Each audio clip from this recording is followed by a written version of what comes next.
Para sa mga nagtatanong kung kaya nga ba ng washing machine ang ganitong setup. Ang aking existing setup, 100 Ah LiFePO4 battery at 1000 watts inverter as advertised. Kakayanin nga ba? Tara, maglaba tayo. 380 watts ang power rating ng washing machine at kung titingnan, kayang-kaya ito ng 1000 watts inverter. Dito sa setup ko ngayon, nag-provide ako ng power meter para makita ko ang saktong wattage na kinukonsumo ng washing machine. Itong power monitoring device na ito ay DIY din lang at meron akong tutorial video na to para sa mga gustong gumaya. 13.2 volts ang battery ko sa ngayon. Tingnan natin kung kayang makasurvive nito hanggang sa matapos ang aking paglalaba. Tara, subukan natin. Sa mga ganitong setup, ang mahalaga hindi masasagad ang power rating ng inverter at least 800 watts and below ang power usage mo kung 1000 watts ang inverter mo. Pero sa akin, maintain ko lang ang 50% or 500 watts na maximum usage para tumagal naman. Masira man agad, wala kang regret kasi iningatan mo din naman. Tingnan nga natin ang actual power consumption.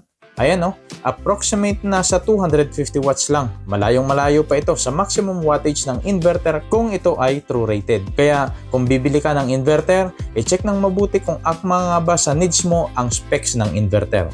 I-check ang mga reviews at documentation para aware ka kung ano ang kaya ng inverter.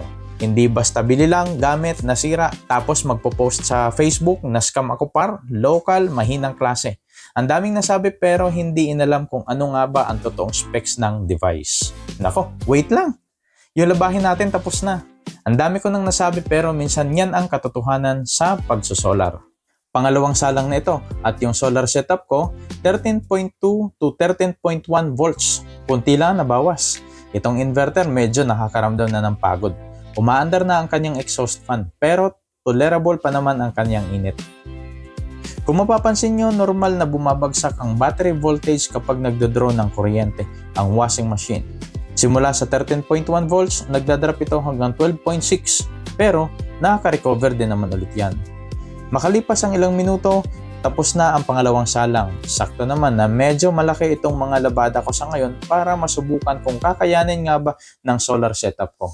Ayan, pangatlong salang, almost mag 30 minutes na umaandar ang washing machine. Yung setup ko, 13.2 volts pa rin.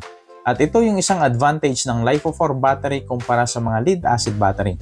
Makunat daw. Yan yung kalimitang term na ginagamit. Makunat means matagal maloobat. Eto na, pangatlong salang, natapos din. Ang total running time ng washing machine ay almost 40 minutes.